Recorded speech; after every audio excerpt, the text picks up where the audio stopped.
জাওয়ালের নামাজ পড়ার সময় কখন? এটা জাওয়ালের পরপরই। এটাকে জোহরের ফরজের পূর্বের আমরা যে 4 রাকাত সুন্নত মুআক্কাদা পড়ি সেই নামাজ না, বিশুদ্ধ মত অনুযায়ী এটা আলাদা 4 রাকাত। ইসলাম কিউর মধ্যে আপনারা ডিটেলস আলোচনা পাবেন দলিল সহ। অজু ছাড়া আজান দেওয়া যাবে কি? হ্যাঁ, যাবে। কারণ আজানটা সালাতের পার্ট না। রাসূল সাল্লাল্লাহু আলাইহি ওয়াসাল্লাম বলছেন, আল্লাহ তাহারাত ছাড়া কোনো সালাত কবুল করেন না। কিন্তু এটা বলেন নাই যে তাহারাত ছাড়া কোনো আজান হবে না, এটা বলেছেন? বলেন। তবে উত্তম হচ্ছে, যেহেতু আজান সালাতের অল্প কিছু আগে দেওয়া হয়, 15 মিনিট আগে, আমরা যেন একদম পুরো প্রস্তুতি নিয়ে আসি। আর মুসলিম যদি সর্বাবস্থায় তাহারাতের মধ্যে থাকে সেটা উত্তম। কোরআন তেলাওয়াতের সিজদা ওযু ছাড়া দেওয়া যাবে কি না? সিজদাতুশ শুকর মানে সালাতের বাইরে যে কোনো সিজদা, যে কোনো আমল ওযু ছাড়া করা জায়েজ আছে।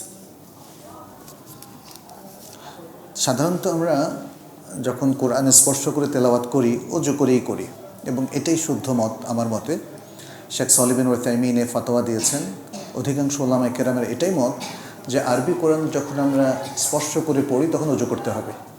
তাহলে আপনি যখন সিজদার আয়াত তেলাওয়াত করবেন তখন তো আপনি ওযুতেই আছেন।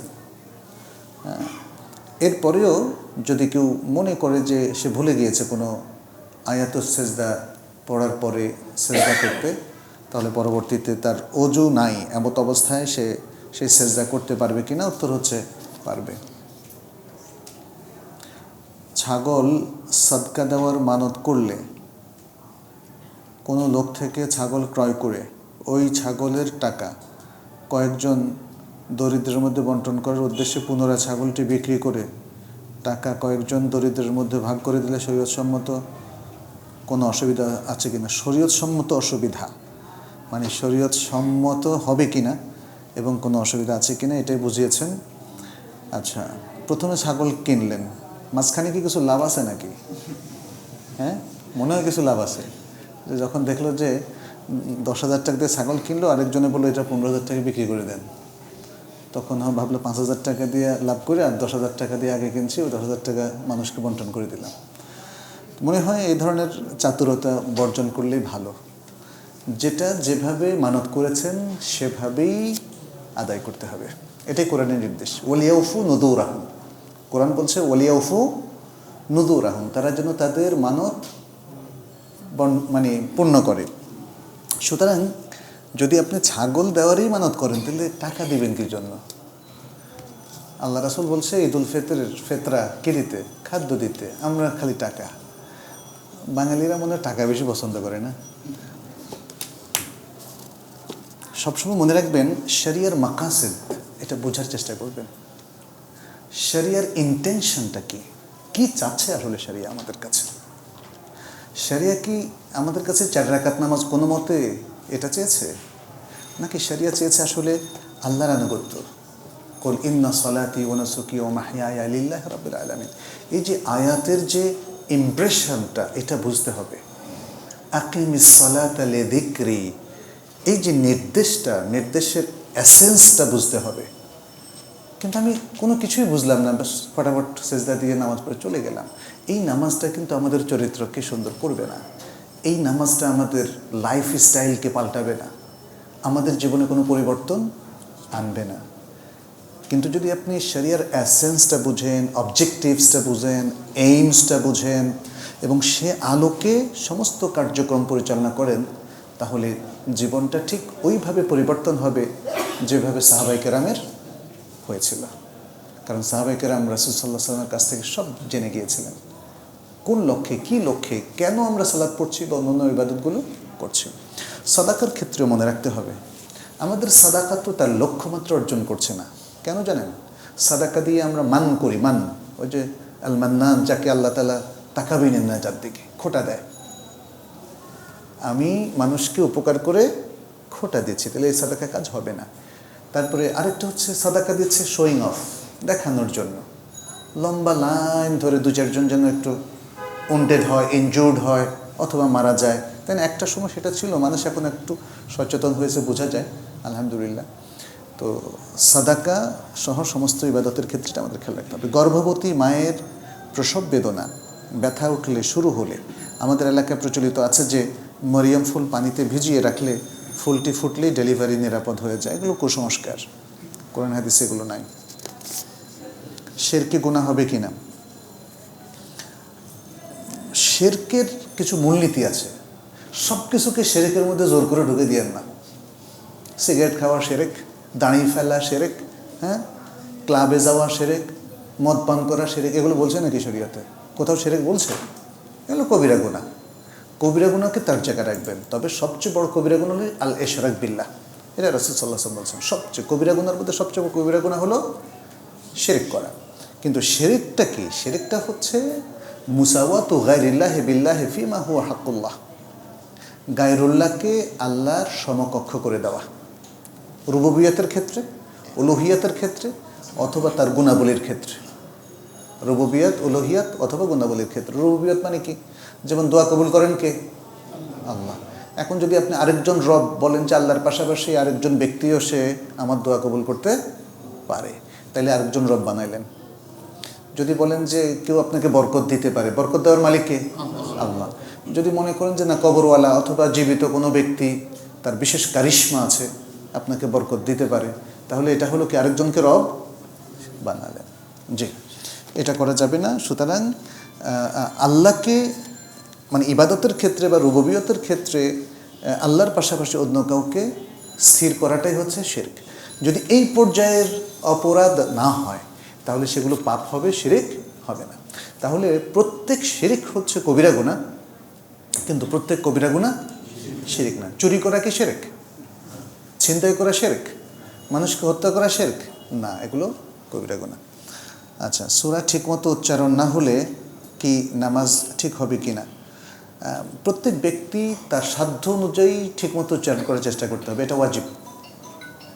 যদি তার সাধ্য হচ্ছে সুন্দর মতো উচ্চারণ, ইচ্ছা করলে সে পারে বা প্র্যাকটিস করলে পারে, কিন্তু করলো না, গাফলতি করলো, তাহলে সে পাপী হবে। গাফলতির কারণে কেউ যদি কোরআন তেলাওয়াত শুদ্ধ না করে, তাহলে সে পাপী হবে। আচ্ছা, আরেকটা হচ্ছে চেষ্টা করার পরেও যদি কিছু কিছু উচ্চারণ ভুল থেকে যায়, তাহলে তার পাপ হবে না, আল্লাহ ক্ষমা করে দেবেন। লা ইউকাল্লিফুল্লাহু নাফসান ইল্লা উসআহা। আর কোনো কোনো হাদিসে এসেছে রাসূল সাল্লাল্লাহু আলাইহি ওয়াসাল্লাম বলেছেন যে তা করে, অর্থাৎ তোতলায়া পড়াটা তার জন্য কষ্টকর, তাহলে তার ডাবল সওয়াব। আমি মাজরুল্লাহি শুদ্ধ করে পড়লে যা সওয়াব, তার থেকে আপনার ডাবল সওয়াব। তার মানে কি? তার মানে হচ্ছে আসলে আপনি প্রাণান্তকর চেষ্টা করবেন শুদ্ধ করে পড়ার, কিন্তু ভুল হলে আল্লাহ আপনাকে ডাবল সওয়াব দেবে। কারণ আপনার চেষ্টা, আপনার ভেতর থেকে যে ইখলাস, যে সুন্দর একটা মনোবৃত্তি, যে সুন্দর মাইন্ডসেট আপনার তৈরি হয়েছে for the sake of Allah, to please Allah, সেই জন্যেই আল্লাহ তাআলা আপনাকে এই মর্যাদাটা দেবেন। এটা কিন্তু শুধু রিচুয়ালিস্টিক দৃষ্টিকোণ থেকে না, এটা ইন্টেনশনাল দৃষ্টিকোণ থেকে, আপনার সিনসিয়ারিটির দৃষ্টিকোণ থেকে, ইখলাস থেকে।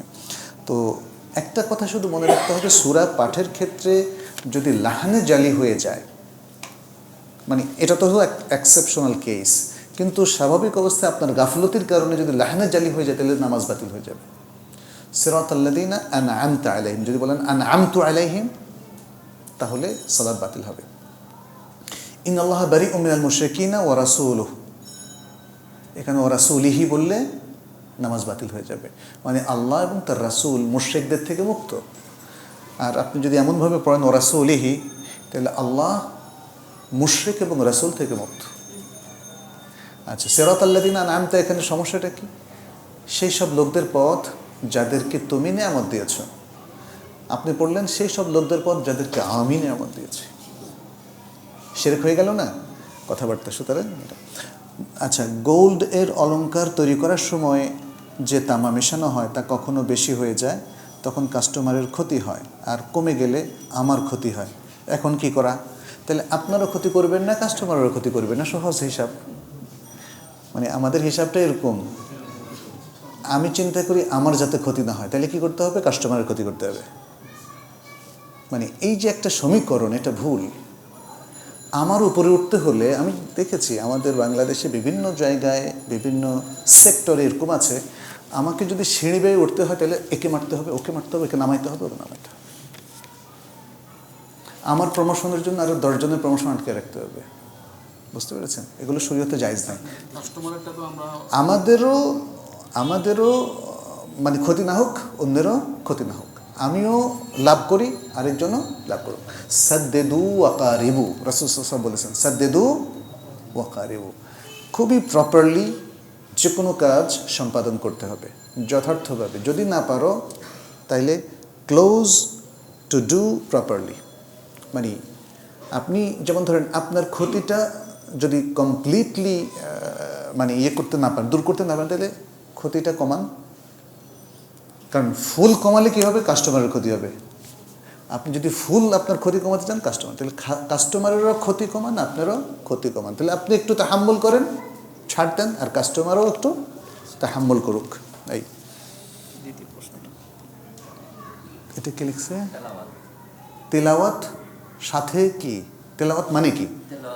ও তেলাওয়াত মানে হচ্ছে আসলে তেলাওয়াতের একটা অর্থ হচ্ছে কেরাআত, রিডিং। আর তেলাওয়াত মানে হচ্ছে একের পর এক পড়ে যাওয়া। হ্যাঁ, তালা ইয়াতলু থেকে একের পর এক আসা ইত্যাদি নানা অর্থ। আর এখানে তেলাওয়াত মানে হচ্ছে কোরআন রিড করা, কোরআন রিড করা। তো এই প্রশ্নগুলো হয়তো এখন অনেকে করছে যে একজন বাঙালি যখন রিড করলো সে তো বুঝলো না, আরবরা তো বুঝলো, তেলাওয়াতের সাথে ফাহাম কথাটা আছে কিনা, আন্ডারস্ট্যান্ডিং।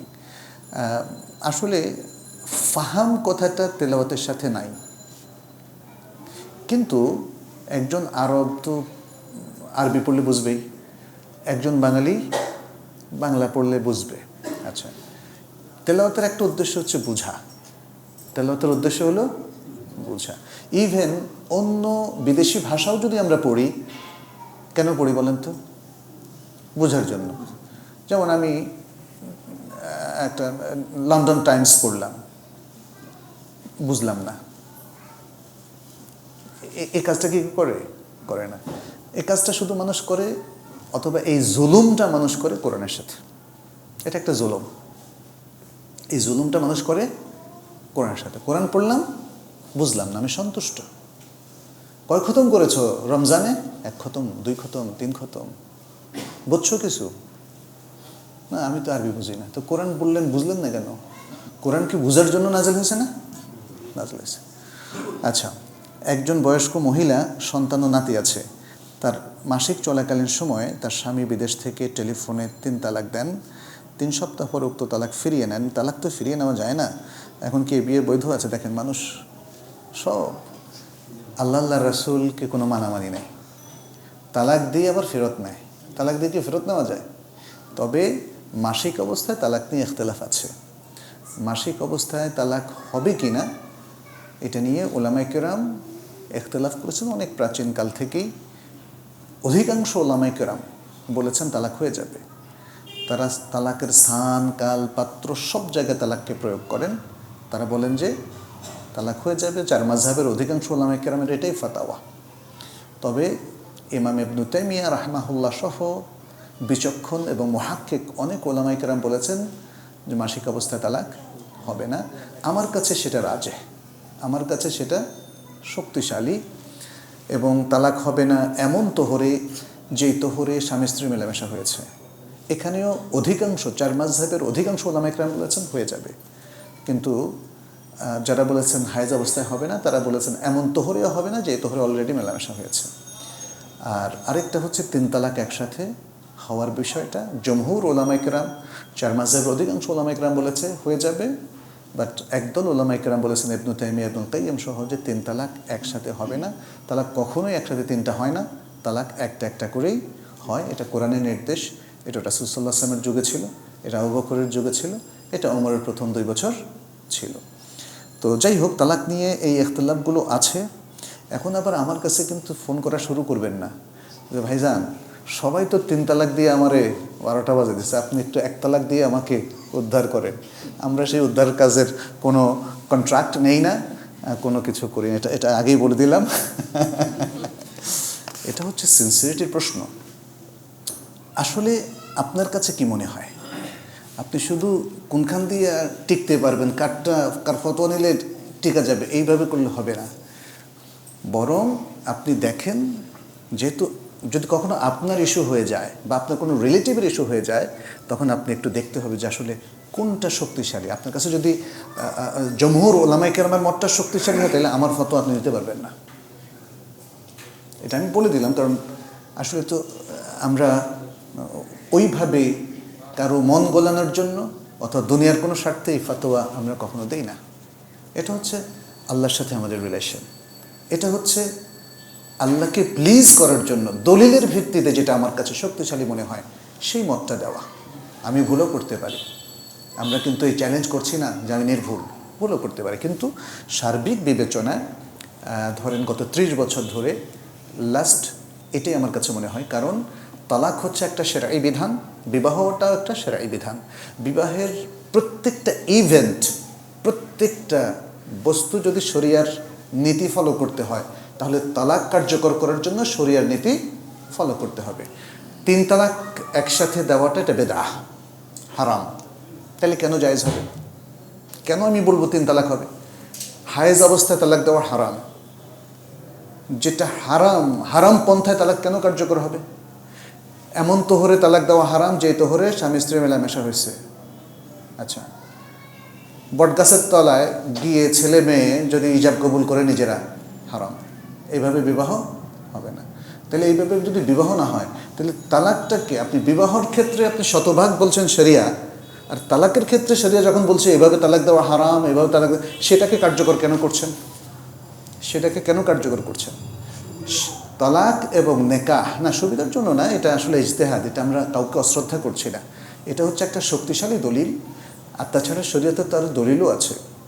শরীয়ত যখন বলে এটা করা যাবে না, তখন সেটা কার্যকর হবে না। শরীয়ত যেমন বলেছে হিলা বিবাহ করা যাবে না, বলেছে না? কারণ কি? রাসূল সাল্লাল্লাহু আলাইহি সাল্লাম হিলা বিবাহ যে করে আর যে হিলা বিবাহটা করায় অন্যকে দিয়ে, দুজনকে লাআনাত করেছেন। তাহলে ইকুয়াল টু আমরা বলবো এই বিবাহটা বাতিল। হিলা বিবাহ নামে কোনো বিবাহ ইসলামে নাই। কোনো ব্যক্তি তার স্ত্রীকে 3 তালাক দেওয়ার পরে তিনি যদি কাউকে অ্যারেঞ্জ করে হিলা বিবাহ করান, তাহলে তার জন্য হালাল হবে না। কেন? কারণ এই ধরনের বিবাহের সিস্টেমটা হারাম। ফলে এটা it will not be effective, it will not be valid. বুঝতে পেরেছেন? সুতরাং তালাকটা শরিয়ার নির্দেশনা মোতাবেক দিলেই ভ্যালিড হবে, otherwise it will not be valid. তালাক একসাথে 3 তালাক দেওয়ার কোনো পারমিশন নাই। তাহলে একসাথে যত তালাকই দেখ হবে কয়টা? একটা, ব্যাস। হায়েজ অবস্থায় তালাক হবে না, যেটা প্রশ্ন করেছেন, এটা শাইখ বিন বাজের ফাতাওয়া, এটা ইসলাম কিউয়ের ফাতাওয়া, এটা শাইখুল ইসলামের ফাতাওয়া, এবং এটা আমরা মনে করি সঠিক। বাট এটা আপনারা দেখেন কি করবেন। যে আজকে মনে হয় প্রশ্ন এখানে শেষ। আমরা পরবর্তীতে ইনশাল্লাহ আবারও কথা বলবো। হাদা ওয়া সাল্লাল্লাহু আলা নবিয়িনা মুহাম্মদ ওয়া আলা আলিহি ওয়া আসহাবিহি আজমাইন। আসসালামু আলাইকুম ওয়া রাহমাতুল্লাহ।